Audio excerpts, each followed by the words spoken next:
it time for illegal ham in the face?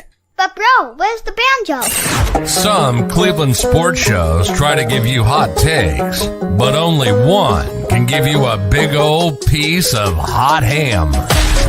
Welcome to Illegal Ham to the Face.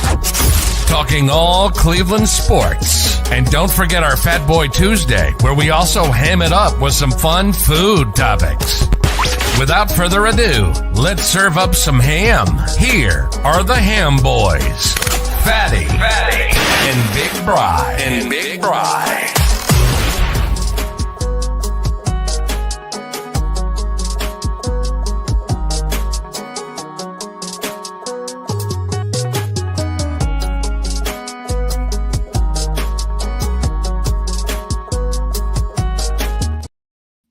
What's going on, everybody? Welcome on into the Legal Ham to the Face Thanksgiving special. Get a little extra slice of ham here on a Monday, Bri. Normally not good for us, but tonight it's got to be good for us because we are traveling for the holidays. So thank you for joining in. Got the boys from the Lyman Lounge in here, said extra ham. Let's go. Here we go. Hey, What's up, at fellas? least we get to talk about a victory tonight, Bri. I mean, that's a bonus for us. Made the whole show. I probably wouldn't want to do the show if we didn't win. And Justin is here. What's going on, Justin? It's his favorite time of the year, too. Loves his turkey day. He had his turkey hat on earlier. So, Nice. God, it's just this time of year. There's something about it, Bri. It's football. Sneaks up on you every year. It's like, I know. crap. All of a sudden, it was fall. We were doing leaves of 70 degrees. And now it's Thanksgiving. And, yeah, it's just wild how quickly it comes. All right, so welcome on into Illegal Ham to the Face. We are brought to you by Hero Keel and Lake Erie APA, also City Dogs Cleveland. Tonight we're going to be talking about a Browns win over the Steelers. We're going to be talking Cavs. We're going to be talking all and everything Thanksgiving for Fat Boy. Maybe Fat Boy Monday now. And we'll do our top 3 things that we love about Thanksgiving, whether it be traditions, food, things about Thanksgiving.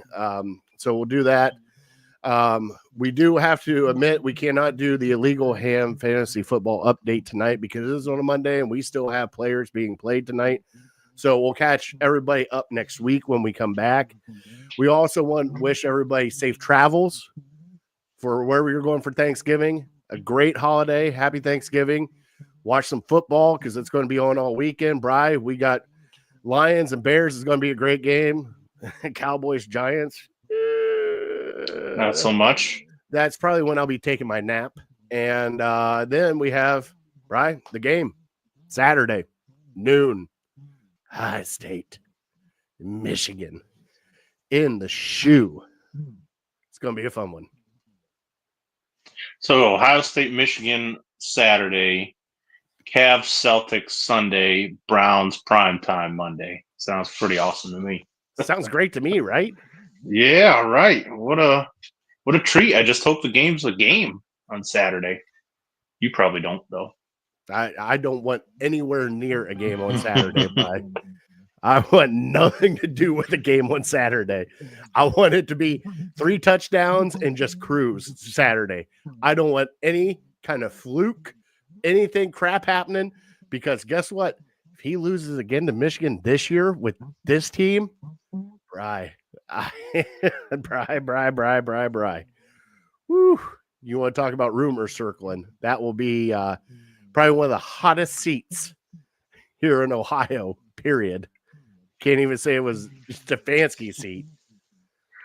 Well, and for the first time in probably Ryan Day's tenure, he's going to be the better coach in the game. And it's probably not up for debate, really. I don't think, until Sherrone Moore proves himself a little more.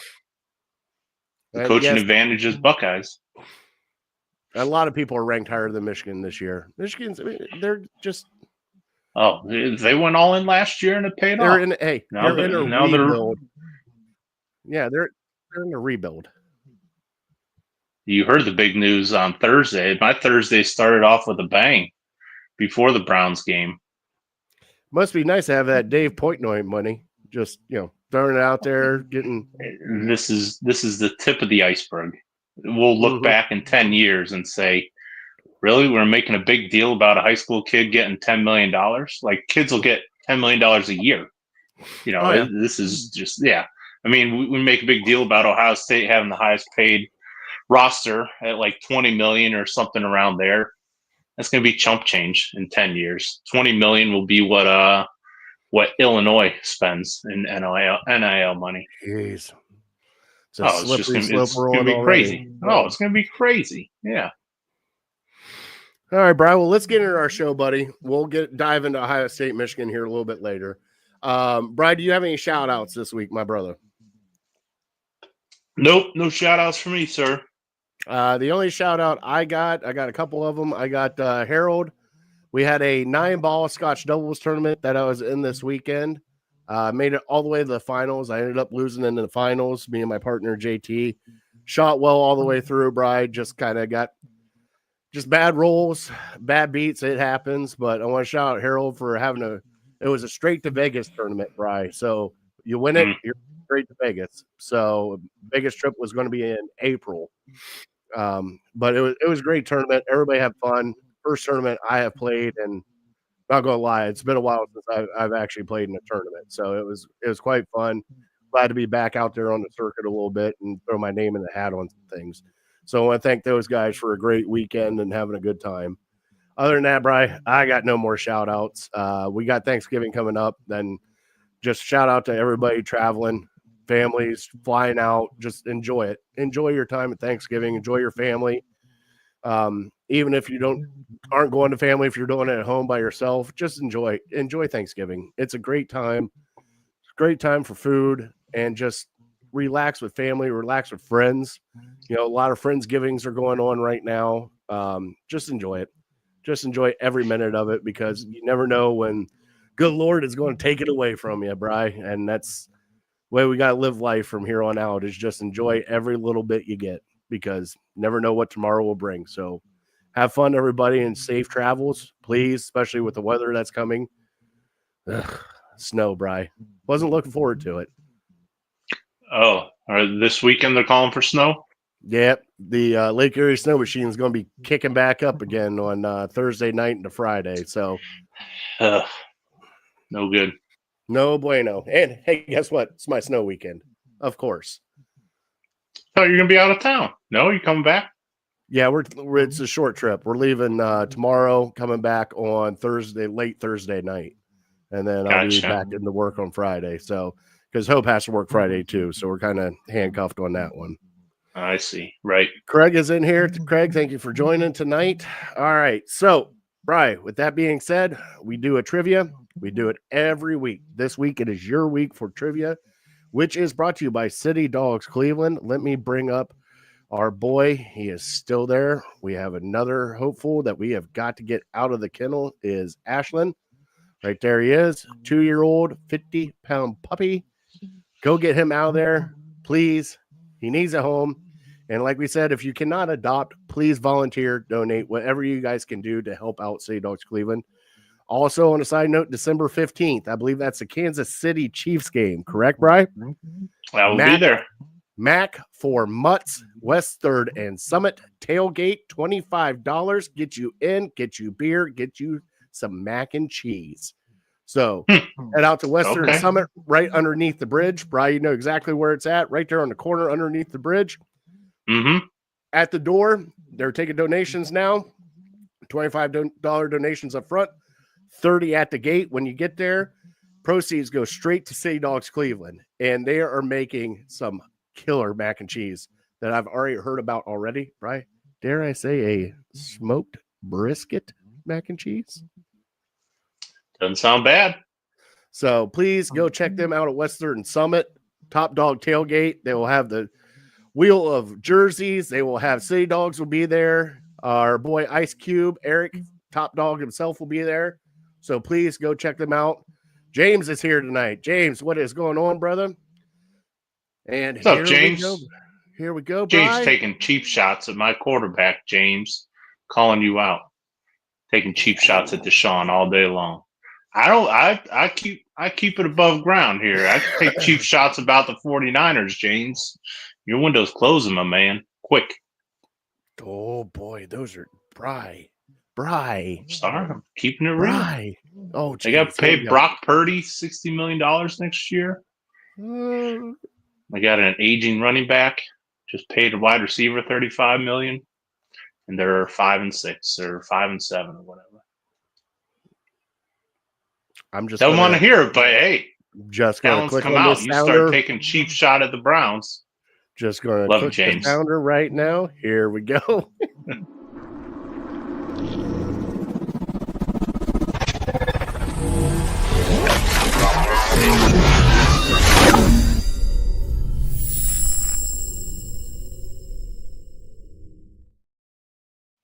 He hasn't fired back yet, so I'll wait for a second. No, that's good. It's all He good. said, bring it on. We were injuries like crazy this year, and yes, he deserves money so far. Here we go. Hey, that's what your windows is closed. Your window is closed, my man. Sorry. George Kittle's still pretty good, though. I'm good. We're making pepperoni rolls downstairs right now that we're taking down to West Virginia. Just rub it in all our faces. Why don't you? And hey, he brought up a plate. He even put the Italian seasoning on the top of it and everything. And I don't want to see it. Are you sure? Starving. I'm starving right now. Yeah. What good does it do me? Well, it's not going to do you any good. It's going to do me fantastic hearing about. I'm a bitterman here. My team's 3-8. Let's get to talk about the win, though. All right. Well, okay. We got to do the trivia. What do you got for trivia today, bud? All right. So on Thursday night, Nick Chubb scored his, I believe, 50th rushing touchdown. And he joined two other Browns greats to accomplish that feat. So, two-part question. Name the other two running backs, which I think is pretty gettable. Mm-hmm. And then, who was the Browns starting running back before Nick Chubb? Oh, okay. All right. That's a fun one. Mm-hmm. I had to go back and think a little bit because it's been a while. We've been blessed with some great running back play for several years now. All right. I like that one. Bri, thank you. And now, okay. Nope. I got it. Got it locked in. It's locked in, Bri. We're going to go. We'll answer here at the end of the show. But now that Chris is here, I saw the Hey Fellas come up, Bri. It's time to bump the music, buddy.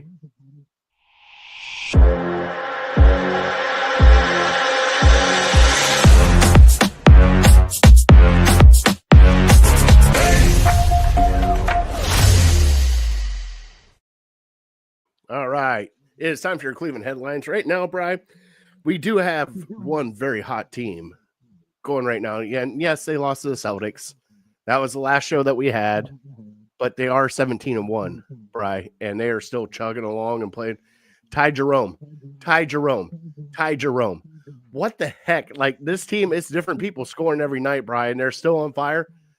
I'm telling you right now, my expectations, Eastern Conference Finals, still there, and they're not going to change with this team. You still there? Oh, absolutely. They've done nothing to show me otherwise. I mean, after what they've done through 18 games, the one team they lost to is the one team that's above them. So I think it's pretty easy to put them as number 2. But again, playoff basketball is different than regular season basketball. So I feel like that's a realistic expectation, but there's no guarantee we get there. We're not just going to waltz there. Okay, now I got to ask you, because we've never really talked about this on our show, because right now the cup is going on, whatever the hell this in-season tournament is. Right? What do you think about this in-season tournament? I mean, do you like it? Do you think it actually drums up intrigue, or are you just kind of like, why are we doing this?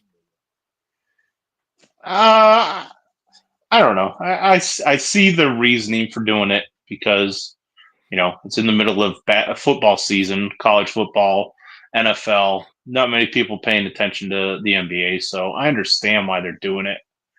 At the same time, does it really change my interest level? Not much. Now, if we get to, I don't even know like the parameters or how many teams make it or this and that.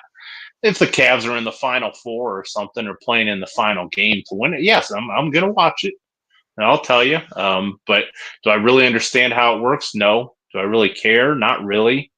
But if you tell me we're in one of 4 teams left and we're playing some good teams, I'll be intrigued. I'll make a point in watching it. So as of right now, I don't much care about it, but it'd be fun.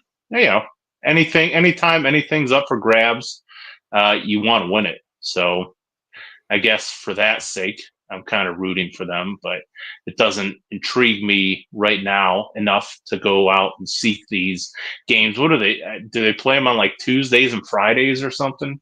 Brian, that's the thing. I don't even know. Like, I don't even like. It's like it reminds me of like the World Cup soccer. Like, there's different groups, and if you beat your group by so many points because there's a point total, and like what are we doing here? Like, it confuses the shit out of me.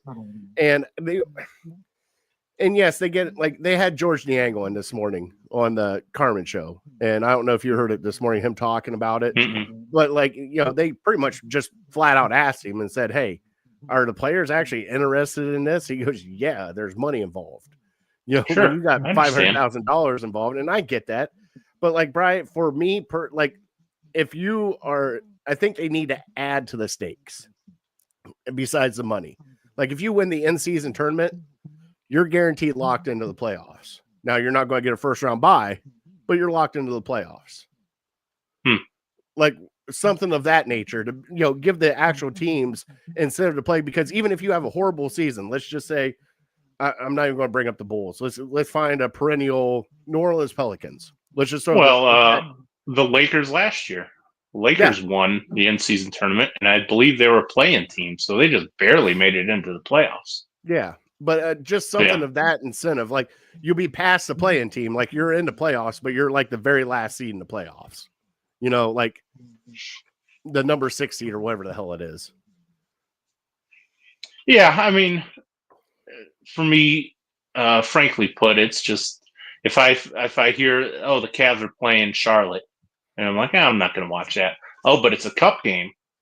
Nah, still not going to watch it. Like it doesn't change my interest one bit. I'm not like running to my TV like, oh, they're playing the Raptors. It should be a blowout, but it's a cup game, so we got to win by as many points as we possibly can. No, it still doesn't matter to me. But like I said, in the end, will I be more inclined to watch if we're in the final or the semifinal? Yeah, but up until that point, it doesn't matter to me. Yeah, so they come back Wednesday night.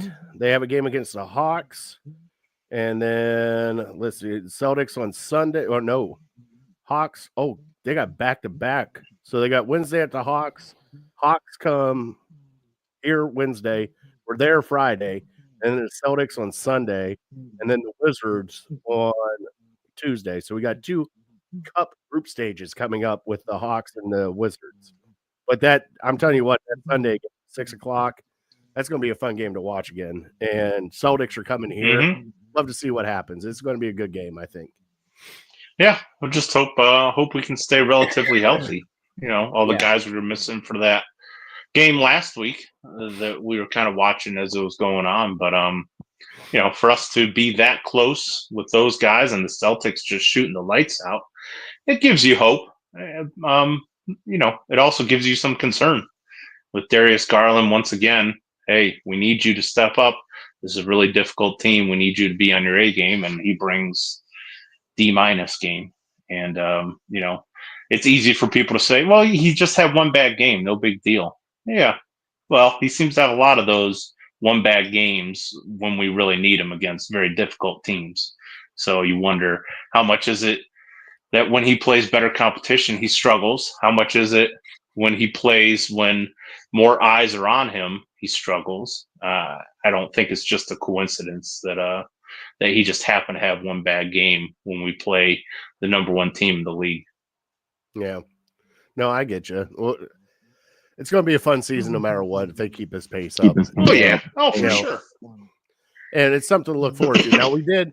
Now, Bri, we got our Thursday night miracle. We came out, we beat the Steelers in a blizzard in the 4th quarter.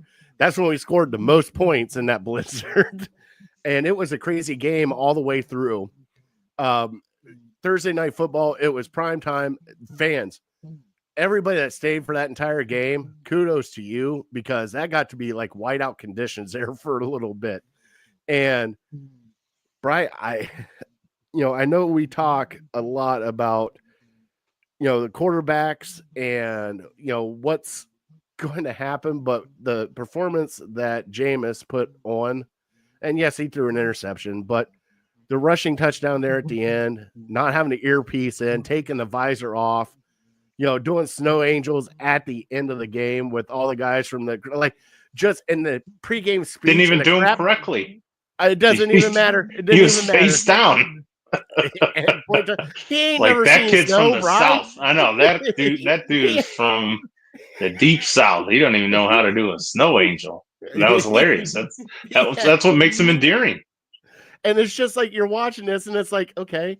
And then you have the crap at the end of the game with Pickens and Newsome, and Pickens running his mouth like the moron that he is.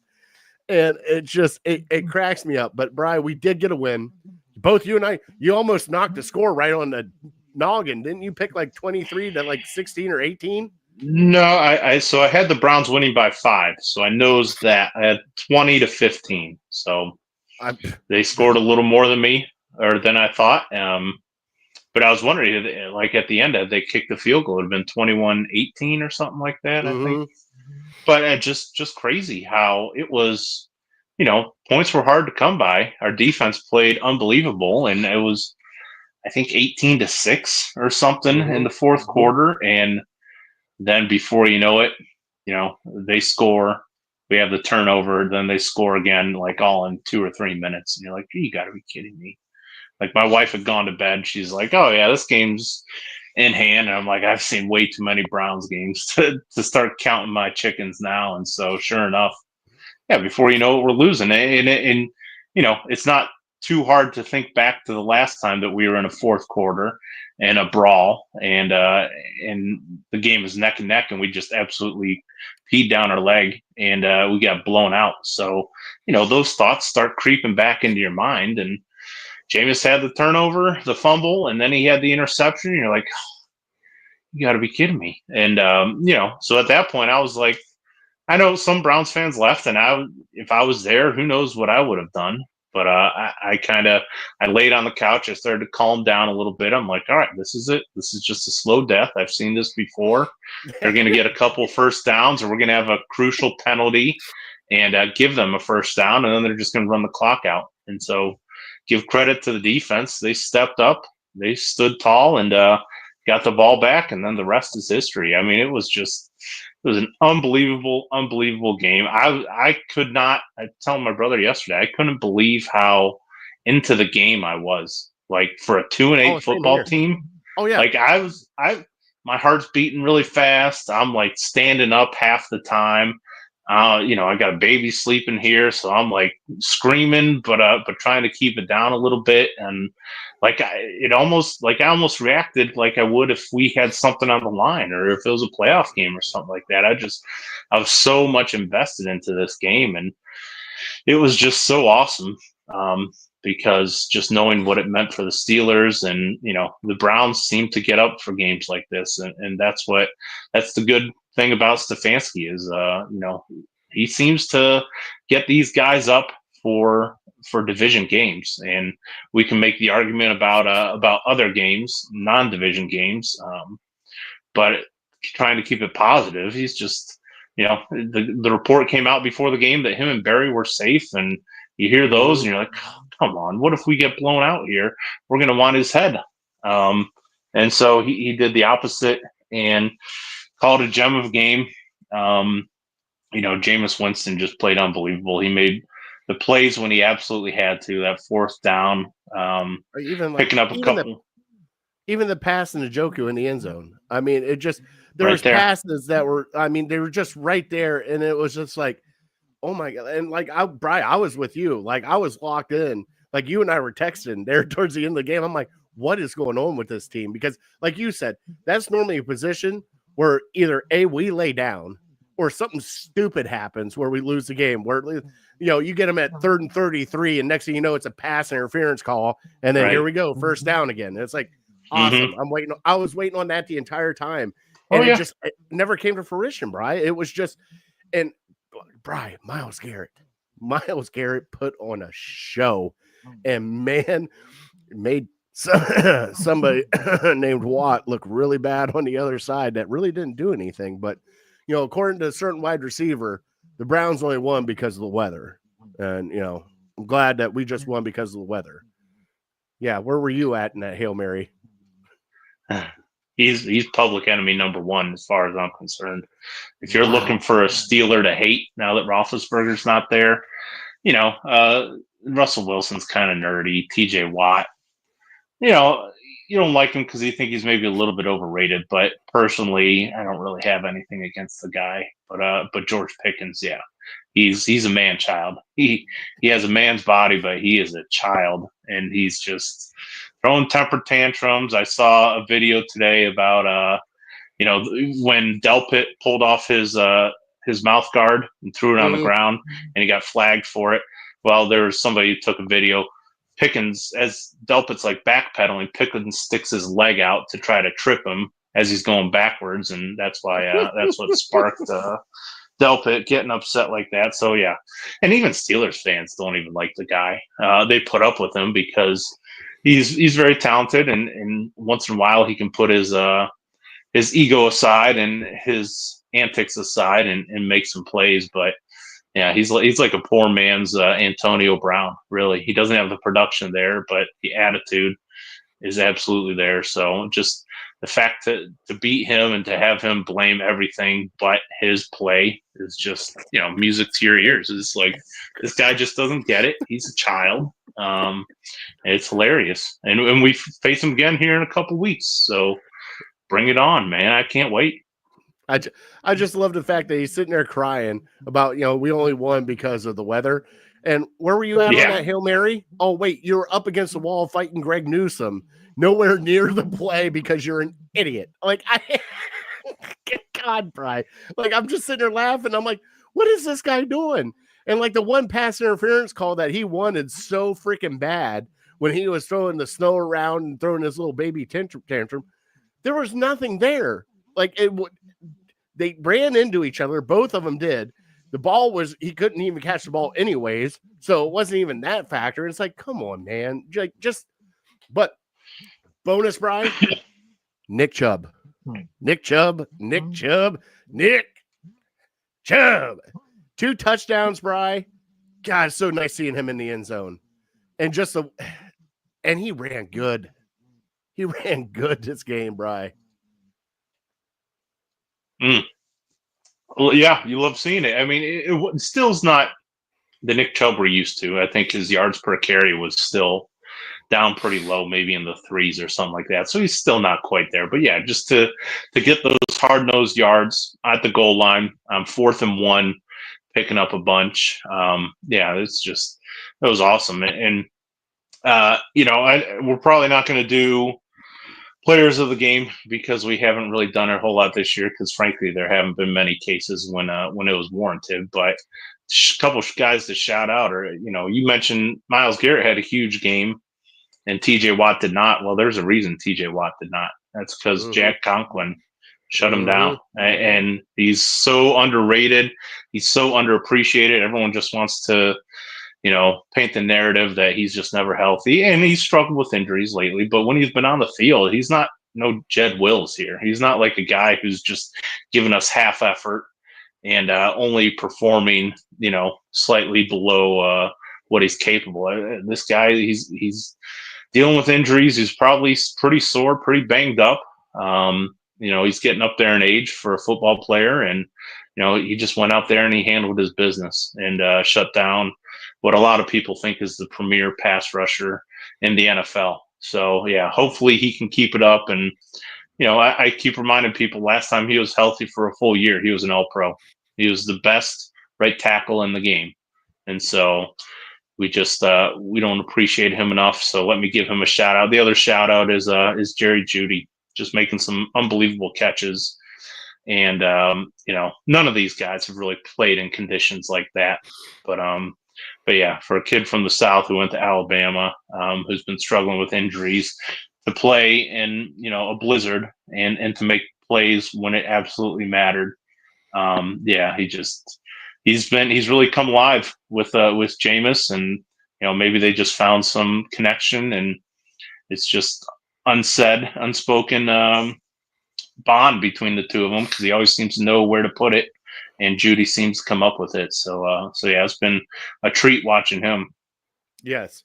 And like I'll go defensive side.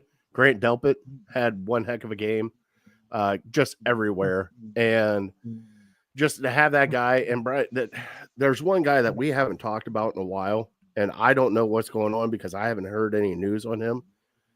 Brian, we're still missing JOK. And I know it's probably been what, 3 weeks now, it feels like, since he got injured. Well, they placed him on the IR, so he's out for 4 weeks, like no questions asked. Yeah. So I don't know when he's eligible to come back, but yeah, I haven't heard anything about him like being close to him back. And they've asked Stefanski about it, and he doesn't give you a whole lot. So no, he never does. Who knows? I mean, there's people that believe it might be career threatening. So that's scary stuff when you're talking about a neck injury. That's definitely scary stuff, and it worries me because Brian, it's such a great player, and when you think of it, just especially neck injuries like that, you don't want to take any chances. I mean, I know he's still moving stuff around, so I know clearly he's not completely horrible, but when I think of a linebacker and neck injuries, I think Spielman, and that's just man, that just hits hard. It hits hard because just don't want that to happen to him, Brian. I don't want his career to be over on something of that nature. You know what I mean? Yeah, and I think the Browns obviously are aware of that, so they're going to use precaution. Let's be honest, they're not playing for anything this year, so if it would be dangerous at all to his career to put him back out there, I don't think they're going to do it. So why not hold him out for the entire year and give him 10 months to recover from this? And I think as a Browns fan, if you tell me that he'll be close to 100% come the start of next season, I'm fine with that. I don't need to see him anymore this year. We know what he is. We made a pretty big investment in him this offseason, so you got to protect that investment. Exactly. And you've already made the investment. You know what he is. It's kind of like everybody was kind of like, Myles Garrett isn't playing in the preseason. We already know what Myles Garrett is. All right, we're good. We're good with that. We already know what Denzel is. We're good with that. Like it's the guys that you're good with. It's the guys that you have question marks about that need to play and get that time in. Brian, we do have the Denver Broncos coming up Monday night game. Now we are at Mile High, correct? Or is Denver here? So we're at Mile High against Bo Nix and Sean Payton, and a surprising Denver team that we didn't think was going to be where they're at right now. I thought they were going to be hot garbage. Brian, they're not looking too horrible. I mean, they're not great, but they're not bad. What are you expecting going into Mile High? And especially, thank God we got the extra time. So this is kind of like our mini bye right here. We got the extra time. We're not playing Sunday. We're playing next Monday. Got this extra time, get everybody kind of healed up, back on the same page. What do you think is going to happen on Monday night, prime time, there in Denver? It's going to be tough. It's going to be a dogfight. The Browns historically, as we know, have had issues playing in Denver, as a lot of teams probably have with the altitude. But it's just one more thing for you to have to deal with. I guess they're going out a couple days early to try to get used to it. So I don't know if that'll make any difference. But Denver, it starts with their defense. They're very, very talented on defense. And offensively, Sean Payton has these guys playing how he wants them to play. So even though they don't quite have the talent offensively, they're good at following his orders and following his direction, his leadership. But to start with the defense, they have a shutdown corner in Patrick Surtain, probably the best cornerback in the league right now. So I don't know. I'm not too familiar if he shadows guys, but really we don't have any stud receivers, number ones to shadow. So whether he's lined up with Judy a lot or Tillman, you're going to have to maybe lean on Njoku or something, just to get the ball away from danger. by throwing it to Surtan's side. So yeah, it would be great to get a running game going. Finally, we've been asking for it for pretty much the entire season, and it is yet to come to fruition. So if you could get that going, that would be huge, especially with us getting some extra time off to heal up. Maybe the offensive line finally getting back to close to 100%. But yeah, I think trying to get Njoku involved would be a great way to attack that defense. And they have some talented safeties too, so it's not going to be easy doing that. But yeah, you just gotta keep the momentum going, keep Jameis's confidence going, and he's played 4 games. He's 3 of his 4 games have been pretty good. The Baltimore game clearly could have thrown some interceptions. And Los Angeles, he did throw some interceptions, but other than that, he hasn't really been living up to his name and the negativity behind him turning the ball over. So yeah, I'm excited to see him again and to see him with another week of preparation. And just hope he can play with that confidence and continue the relationships that he has with our receivers, and hopefully get Njoku involved, because he really didn't do a whole lot. Maybe he's in his head a little bit after dropping that touchdown pass, but I think he's got a lot of confidence. So yeah, offensively that would be great, and defensively you just gotta keep doing what we've been doing. I mean, it's Bo Nix. He's nothing great, but he has been playing really well this year. So you have to really get in there and watch the tape and understand why Sean Payton has him playing so well, because I guarantee it's a lot to do with the scheme and with the simple reads that he's giving him. So you have to just take those away. And Myles Garrett has got to be a dog again and impact Bo Nix. Bo Nix has never gone up against a pass rusher like Myles Garrett before. So really make him, to quote Sam Darnold, see some goats. And just kind of always be looking, have his head on a swivel, trying to figure out where Myles Garrett is. And if you can do that, if you can feel Myles Garrett's presence, that'll go a long way. And another guy to shout out is who played well on Thursday, Mo Hurst, finally getting back. Maybe he might be our best defensive tackle. As crazy as that is to say, with the money they gave Tomlinson, whenever he's in there, he always seems to play well. Big Mo. I love Big Mo. Even though he's a Michigan guy, I love Big Mo. Just, hey, as soon as he hits somebody, feed me more, baby. Oh, man. Well, was it 4th down or something? He had that stop. Yeah. We had a couple of great 4th down stops with our defensive line. So yeah, we did. That's very promising. All right. So right now, Bo Nix last week Sunday was 25 and 42 for 270 and 2 touchdowns. And it looks like his favorite target is Sutton, Cortland Sutton, right? He's a bigger wide receiver, so I would guess maybe they might try to match up Emerson with him, which kind of takes Denzel off of their best receiver, which isn't great for us. But who knows? Maybe they'll switch it up a little bit. Well, the other one they got to worry about right here, and it's one that Mims Jr., the little speedster, used to be Oklahoma, had 3 catches for 44 yards, but had a couple big catches.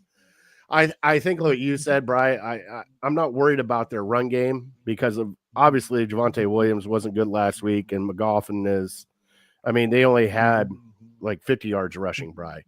And I'm not worried about their rushing, but you got to keep Bo Nix in the pocket. Can't let him do some crazy stuff. And like you said, if you get Myles Garrett going, and especially if you get somebody up the middle, Shelby Harris, anybody up the middle at him, I think that's really going to scare him, because at that point in time, I don't think he's felt pressure up the middle yet this year, Bri. I think he's felt it from the sides, but not right in his face.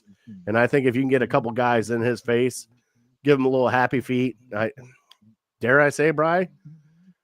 I said I probably wouldn't bet him again unless they won, and they won. And Bri, do I go 2 in a row? You're feeling frog? Bri, I got to go 2 in a row. After what I watched on Thursday night, Bri, and them having a mini bye and time off to heal up and everything else, Bri. Now, it's not going to be pretty. This team is not going to be pretty all the way through. But Bri, you sent me a text with playoff chances. There's still a chance, Bri. There's In the still a hunt, chance. baby. Still in the hunt, Bri. So I'm going to go Browns 24. Denver 21. 24-21. Gotcha. Okay. Well, if it's one thing that the Browns have done consistently this year, it is let you down as soon as you start to get some excitement. So much like the Baltimore game, it's hard for me to. I know everyone wants to really have confidence and throw bouquets at Stefanski for this win, but for me, it's also yes, I can enjoy the win and I can appreciate the one-off, but it's just also frustrating because it seems like whenever we're underdogs, we step up to the challenge. But whenever like people are starting to buy into us and pick us, and we're favored to win by 4, 5, 6 points, we always crap the bed. And so that's the frustrating thing about Stefanski. I don't believe he can motivate these guys week in and week out, whether they're playing the Chiefs or whether they're playing the dregs of the league. So it's frustrating for me. I think they're going to be feeling themselves a little bit after their big win last week, and Denver, like I said, is playing for something, playing for a playoff position. So I'll go Denver 26 and the Cleveland Browns 16. Bri's on the dark side. Okay. It's all right. I guess in the back of my head, it's to make up some ground on you, but also, yeah, I've seen this story before when we're all buying into the Browns and we're coming off a huge win, and then we just kind of crap the bed. And yeah, that's maybe my biggest gripe with Stefanski. I like him as a guy. I do want to root for him. I do want to keep him around because I think he's a very good football guy. Mm-hmm. But part of being a coach is motivating your team. Like I said, whether you're playing the number 1 team, the number 32 team, and I don't feel like he's great at doing that. The good thing is, though, is he doesn't have to be great at it. You got to get the right. Got to eat those W's. Yeah. Sure. and that has, and it might carry more weight if the Browns were committed to Jameis past this year. Like if Jameis Winston was our franchise quarterback, we knew it. He was the one who was signed for multiple years. Let's follow this guy. Yeah. At the same time, a lot of people might still see, hey, I like the guy a lot. I root for him. He's a great teammate, but he's still a backup quarterback. And still prime time, baby. Still prime time. Right. And so that's why, I do give them a chance because, like you said, it's prime time. So he, like I was just finished saying, he can get his teams up for games like this. And we have this game. Then we have a rematch with the Steelers, which will be emotionally charged.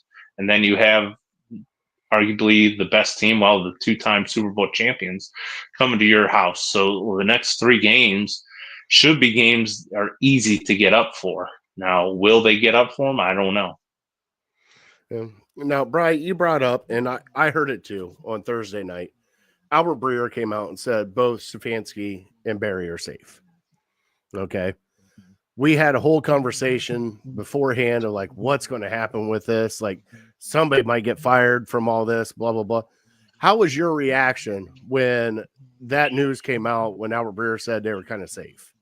Like, how did you take it? It was surprising. It wasn't totally shocking. And I'm not etching it in stone or anything like that. The Browns are going to tell us, they're not going to create waves in the middle of the season when they don't have to. Yeah.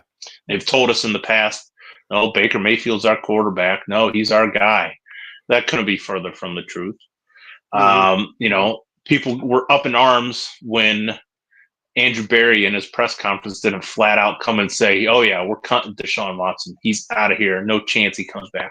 He didn't say that. He said it's a possibility he's back with the team. next year, and people were still up in arms about it. So I mean, they're not going to give you anything right now because they don't have to. They're going to tell you what they need to tell you to not create too many waves.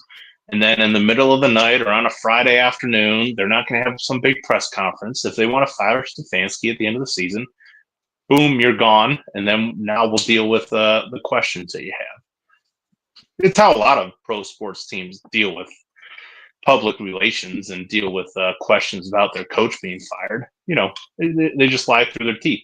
And so you can't believe anything anybody says or anybody reports, especially when there's a month and a half of football left. Well, I was just, because we've had rumblings here that Stefanski was on a hot seat. And the only reason why is because, they feel like he lost the locker room or something of that nature. And then a lot of people kind of go, well, what about Barry? I mean, we got a left tackle that's injured, whatever the hell he is. That experiment's failed for me. Also, it seems like Andrew Barry was the one that pushed ownership into Deshaun Watson and away from Baker Mayfield. There's another one. Multiple misses in the draft with wide receivers and other thing. Like it just seemed to me like, is this the direction we want to go? And you wonder about the stability in the front office, because they say they're a cohesive unit, Bri. But, when you have a team that with Joe Flacco went to the playoffs, and next thing you know, the whole offensive side is getting fired. It's like, okay, what's going on here? Like, why is this happening? Why is this whole offensive side getting fired when you just made the playoffs? Like, there's so many questions that we don't have right now or answers to that just kind of like you look at it and you go, what's really going on? Like, why? And you can say, well, it's because, it's a mobile quarterback. It's, we're doing it for Deshaun. If you're a quarterback, you should be able to play in any system. It doesn't matter what system. I know some systems fit better for other quarterbacks, but it wasn't like Stefanski's system was hard to do, obviously, because Tyrod Taylor, Joe Flacco, Jacoby Brissett. Do I dare keep going through all the other quarterbacks that we've had here that have run Kevin Stefanski's system and had success doing it, but Deshaun Watson couldn't. So those are why, and that's why I was kind of like, I was shocked not to hear the whole like, well, we're going to discuss this at the end of the year. I was shocked to hear that, yeah, everybody's safe right now. Well, Deshaun Watson did better in Kevin Stefanski's system than he did in the system this year. Far better. Yeah. So I mean, they tried something. Again, it was a risk. They tried it, and it couldn't have worked out any worse for them. But I will say, I don't think ownership wants to fire Stefanski. Now, will they have a choice? They might be at the end of the season be like, hey, we really like this guy. We want to keep him. But this season was just an absolute failure. And I don't think he's going to take us to the promised land. Now, I will also say, based on Andrew Barry's press conference a couple weeks ago, the way he spoke so glowingly about Stefanski, I don't believe Andrew Barry would fire Kevin Stefanski. Like, I think if either one of them is going to go, it's going to be Barry, and Stefanski will be kept. I don't think Barry would fire Stefanski and then stick around to hire somebody else. So if Stefanski's gone, Barry's gone. And that's what, people got to remember. Stefanski was hired before Barry. It's very, very uncommon that a head coach is hired before a general manager is named, and we did it. So just keep that in mind, folks. Like, that's kind of, that was like, we even talked about on our show, right? Like, what are they doing? So they hired a head coach, but they don't have a GM. And normally it's a GM coming in and hiring his own head coach to bring the stability. We did it kind of backwards. Well, I think the answer to that would be DePodesta hired his guy, hired the coach he wanted. We interviewed Stefanski the year before when we hired Freddie Kitchens, and Stefanski was DePodesta's guy. Mm-hmm. DePodesta probably said, "Don't hire Freddie Kitchens," and he proved that to be very right. So they're like, "All right, DePodesta, we'll give you a chance. We'll hire your guy." So they hired his guy, and now, call Andrew Berry what you want to call him. I guess he's in the general manager's role, but is he really making the calls? Is he drafting the players, or is he a general manager that oversees everything? I don't know, because it seems like the Podesta might be the guy who's making the big calls. And that is the $70 million question: is what does Paul D. Podesta do with the Cleveland Browns? And yet, Bry, in his tenure here, it's been 8 years since he's been here, it feels like, and we still don't fucking know what he does. Still don't know what he does. We know what everybody else does, but not that guy. Don't know what that guy does. Ugh. All right, Bry, let's get off of this topic before we start getting a heated rant again, and I start dropping some other stuff. All right, we do have Buckeyes, Michigan this weekend. The game at the Horseshoe, Bry. Obviously, we have, there it is, the flag behind us. Ohio State fan, Michigan fan. Bry, we've given each other shit for I don't know how many years now. It feels like 20 about Ohio State. As long as we've known each other. And something, we could take it back and forth. We could dish it. We can give it out. We laugh about it afterwards. And, congratulations on your national championship last year, even though there should be an asterisk, but there should be a lot of asterisks about Ohio State ones too, but that's okay. But Bride, this game is the game this year. It kind of doesn't feel like the game. Michigan's coming off of a national championship with a lot of seniors gone, new head coach, Harbaugh moved on. And then you have Ohio State that just went out and pretty much bought a semi-NFL pro team. Bri, how do you feel about this game? I want to ask you as a Michigan fan. I know you got your kudos last year. How do you feel about this game this year? It's not going to be pretty for Michigan, if you want my honest opinion. I've watched them all year. Now, I will say they played their best game last week on Saturday against Northwestern. Now, it's Northwestern, so I'm not going to throw a party for beating Northwestern by 40 points or anything like that. But yeah, it helps Michigan out that the game is at the end of the year rather than the beginning of the year, because they have figured some stuff out. Mm-hmm. But it's not, when you play a team that's as talented as Ohio State. Now, I know they have some injuries, but they're still at the top of the recruiting board every single year with Georgia and Alabama. So they're for sure, if nothing else, top 5 talented rosters in college football. And Michigan, does not do well in recruiting. And so what the difference was they had just a superior coach, and they had a top 5 coach in all of football, and he kind of developed these players. Well, he's not around anymore to do that, and kind of unfair for Sharon Moore to be put in the position to where this guy has 0 experience and he's expected to navigate the ship with a defending national champion, and he hasn't done anything to improve this team at all. He tries to do what Jim Harbaugh did, and it's not working because he's not Jim Harbaugh. So yeah, long story short, it's just Michigan cannot throw the ball. We all know that. They have a pretty good defense, but they're going to be without their top 5, top 7 defensive back, top 7 pick in the NFL draft defensive back, it sounds like, and Will Johnson. So that's going to hurt him. If he was there able to shadow Jeremiah Smith, I think might be a different game. But they still have 2 of the best defensive tackles in the country right now. And Ohio State is dealing with some backups on the interior of their offensive line. So that's kind of the bright spot for Michigan right there, if they can take advantage of just making Will Howard uncomfortable up the middle. Maybe he kind of starts doing some things and starts getting rid of the ball a lot sooner than he wants to, and make some bad decisions. But yeah, I don't know. So I heard a couple different things. I've heard the spread was 17. I've heard it was 20. Somebody told me yesterday it was 24. What's the spread? Do you know? Bry, I don't know. And with rivalry games, the spread can be whatever the hell it is. It's a different.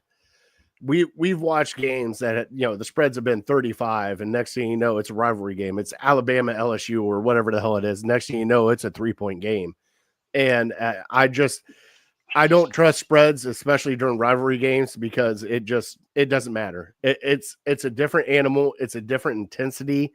It's a different game. It's not like it's a normal game. Like, Ohio State's playing, like you said, Northwestern, Michigan playing Northwestern, or, something of that nature. I don't like spreads on rivalry games because no matter what the spread is, it's not going to be what it is. And the one thing that scares me about this, and it's nothing with Michigan. Okay. No offense to you, buddy. I know you have a good team. You don't have a great team.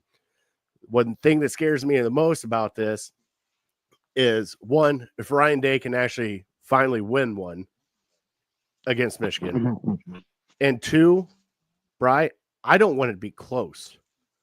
Like, I want a 2-touchdown lead and ride that thing out until the end. I don't want a 1-score game going into the fourth quarter. I want nothing to do with that as an Ohio State fan, because at that point in time, anything can happen, Bri. And if anything can happen, that means some bullshit fumble or some kind of flag or call. And Chris said right here, Buckeyes are favored by 21.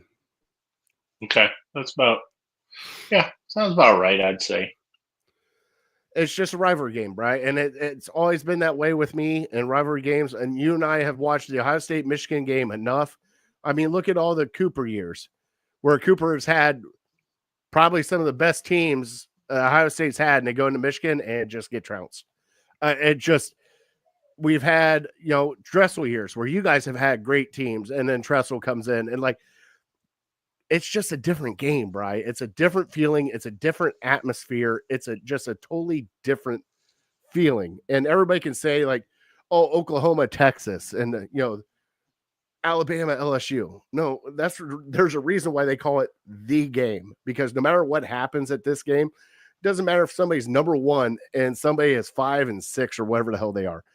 Does not matter this game. This game is a special, special game for this area and pretty much for the nation, because you could be a 4-7 Michigan team, still can beat Ohio State. And if you beat Ohio State, Bri, you know how it goes. If you're 4-7, you beat Ohio State, you're just going nuts. And you're going to hang it over for 365 more days until that game starts again. And then when it starts again, it could go in a totally different way. Yeah, I'll say, I mean, all the pressure is on Ohio State because they should win. Obviously, they're favored by 3 touchdowns. So, if Michigan can keep it close, maybe they start making some mistakes that they wouldn't make. Now, Will Howard has not been a part of this rivalry, so I don't know if maybe he fully feels the pressure like maybe a guy who's been there for 4 years.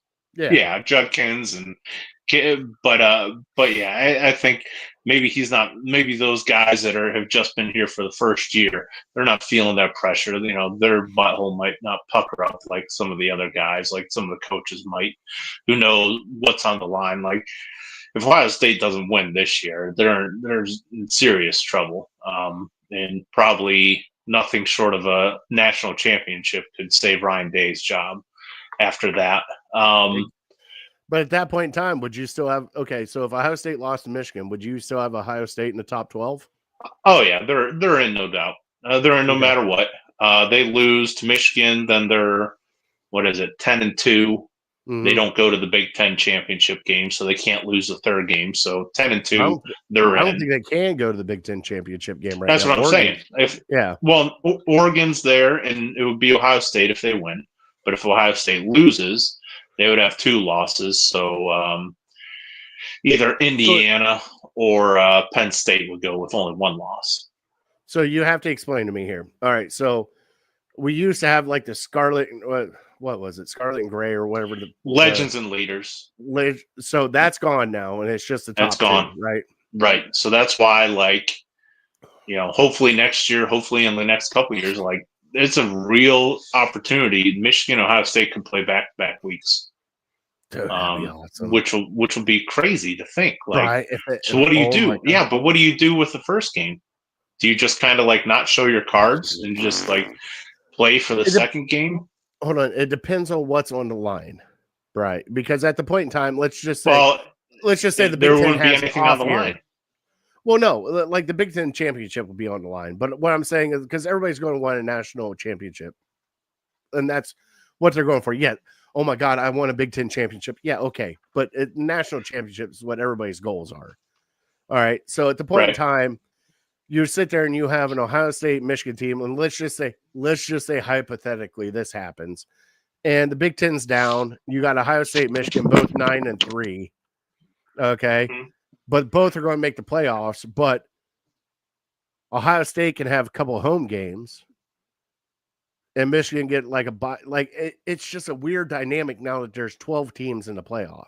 So do you play for the playoffs or do you play for the Big Ten championship?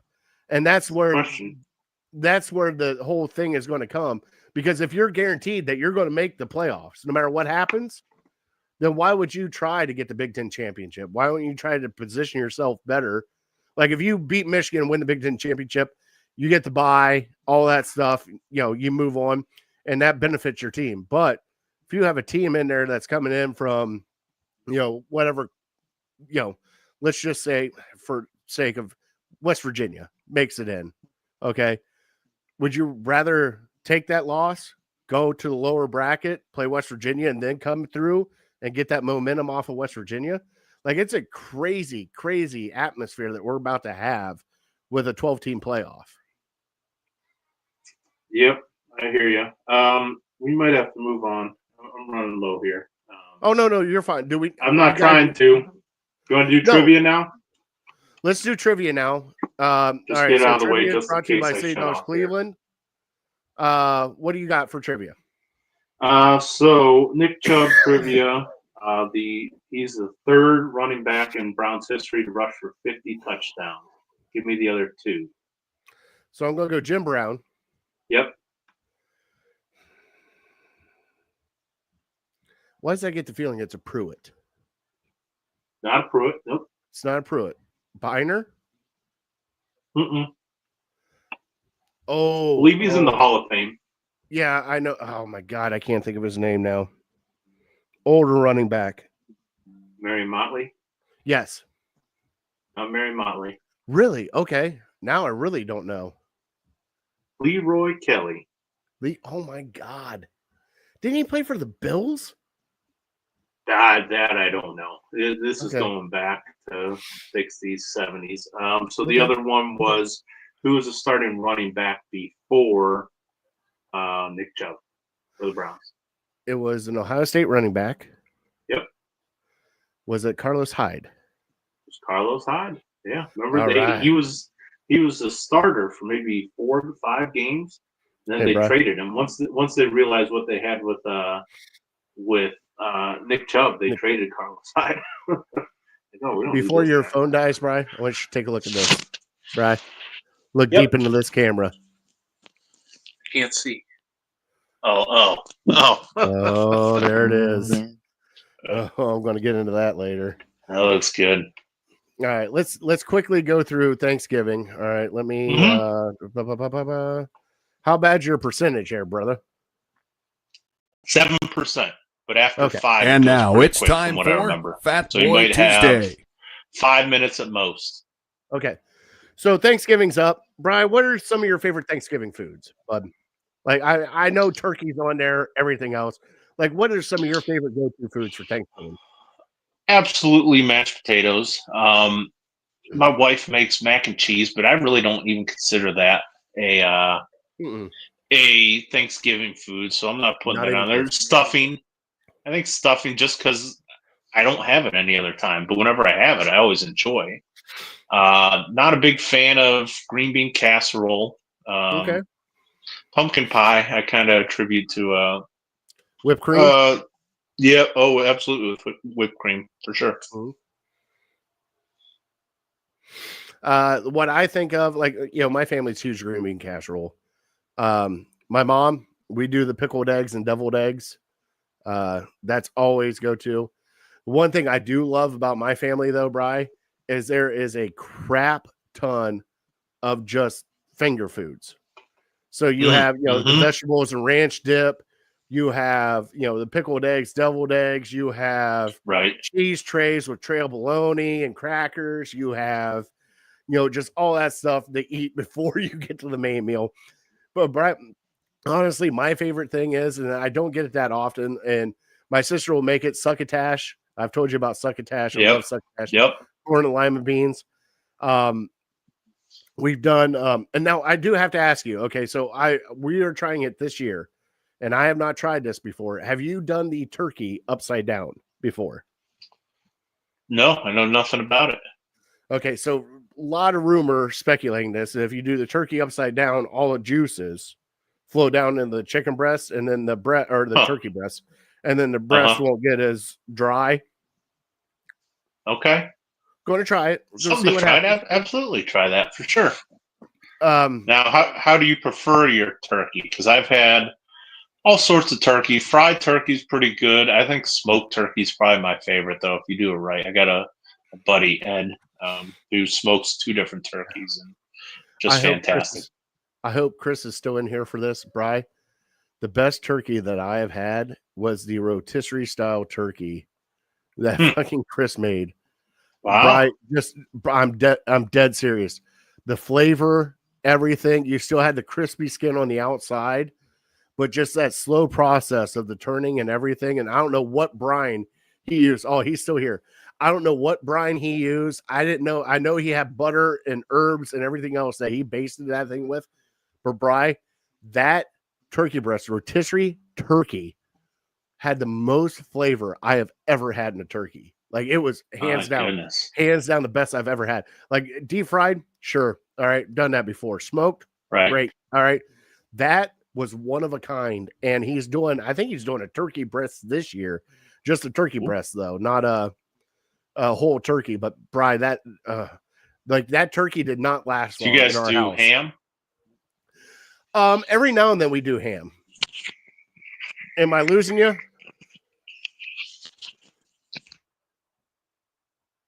And I believe I've lost Bri. So, yeah, every now and then we do ham. But, yeah, for us here in our house, it's deviled eggs. And also Thanksgiving is just a time to be with family. Like, for us, always play cards. There's always games in between. Always do the dishes afterwards. The whole family comes in, cleans up, does dishes, and then we just start playing games. Another favorite thing of ours that we have is my sister makes and Chris is here. Happy Thanksgiving. She makes the egg noodles with the chicken gravy, put it on top of your mashed potatoes, stuff like that. So I want to wish everybody a very happy Thanksgiving coming up. And like I said, I wish I could be down in Columbus with my sister and Chris and all them. We were going down to West Virginia, doing a West Virginia Thanksgiving, and I can't wait to see Jonna, Sissy, Daddy, everybody down in West Virginia. We're super looking forward to it. We already got the turkey thawing out right now. Chris, I'm about to start a brine, and I want your opinion here a little bit later as the brine I'm about to use for this thing. And definitely, Chris, God bless troops and God bless America, because can't do it without you guys.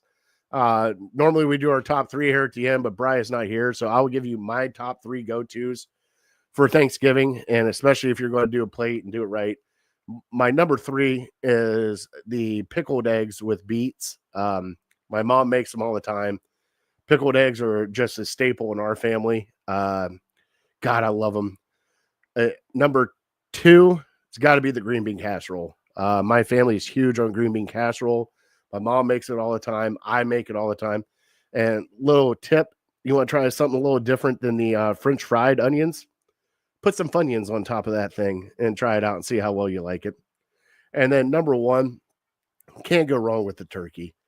You only get it like everybody else gets turkey sandwiches, but this turkey, you're only getting it for anywhere between 3 and 5 days. And then that's it. Because when Christmas comes around, it's ham. And then New Year's, it's pork and all that stuff. So just enjoy the turkey. enjoy some football. Watch the Lions. Really, the Lions are actually playing great football right now. Go watch the Lions play and just enjoy your time. And thank you, everybody, for watching us here at Legal Hand in the Face. I know Bryce says thank you, too.